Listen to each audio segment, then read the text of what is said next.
ஓம் ஸ்ரீ குருப்யோ நமஹ.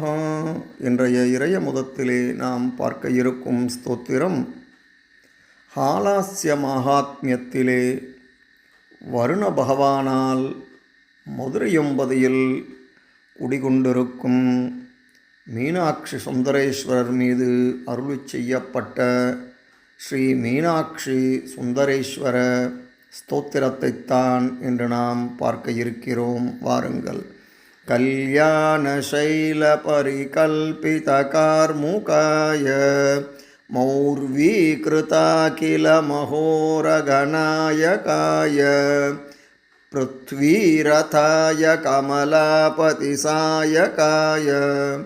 ஹாலாஸ்ய மத்யநிலயாய நமः சிவாய பக்தார்த்திபஞ்சனபராய பராத்பராய காலாப்ரகாந்திகரலாங்கிதகந்தராய பூதேஸ்வராய புவனத்ரயகாரணாய ஹாலாஸ்ய மத்யநிலயாய நமः சிவாய பூதாரமூர்த்தி பரிமிருக்ய பதாம்புஜாய ஹம்சாப்ஜசம்பவ சுதூரசுமஸ்தகாய ஜோதிர்மயஸ்புரித திவ்யவபுர்தராய ஹாலாஸ்ய மத்யநிலயாய நமः சிவாய காதம்பகானன நிவாச குதூஹலாய காந்தார்தபாக கமனீய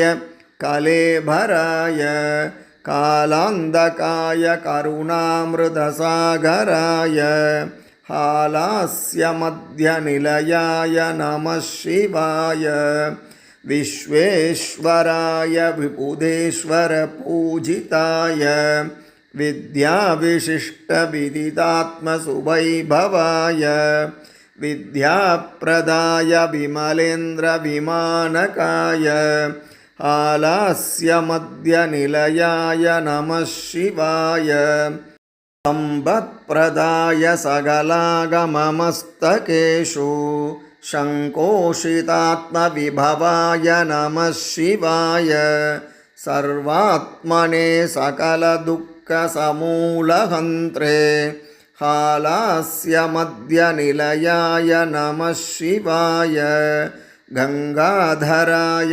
கருடத்வஜவந்திதாய கண்டஸ்புரத்புஜகமண்டலமண்டிதாய கந்தர்வகின்னரசுகீதகுணாத்மகாய ஹாலாஸ்ய மத்யநிலயாய நமः சிவாய பாணிம் பிரஹ்ருஹ்ய மலயத்வச பூபபுத்ர்யா பாண்ட்யேஸ்வரஸ்வயமபூத் பரமேஸ்வரோ யः தஸ்மை ஜகத்ப்ரதி சுந்தரபாண்ட்யநாம்னே ஹாலாஸ்ய மத்யநிலயாய நமः சிவாய கீர்வாணதேசிககிராமபி தூரகம்யத் வக்தும் மகத்வமிக கோ பவதः பிரவீணः சம்போ க்ஷமஸ்வ பகவச்சரணாரவிந்த பக்த்யா கிருதாம் ஸ்துதிமிமாம்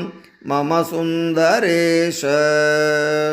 எல்லா உயிரினங்களுக்கும் அந்தராத்மாவாக விளங்குபவரும் பக்தர்களின் துக்கங்கள் அனைத்தையும் அடியோடு அகற்றுபவருமாகிய மதுரையொன்பதியில் வீற்றிருக்கும் சிவபெருமானை அனுதினமும் பணிந்து வணங்குவோம்.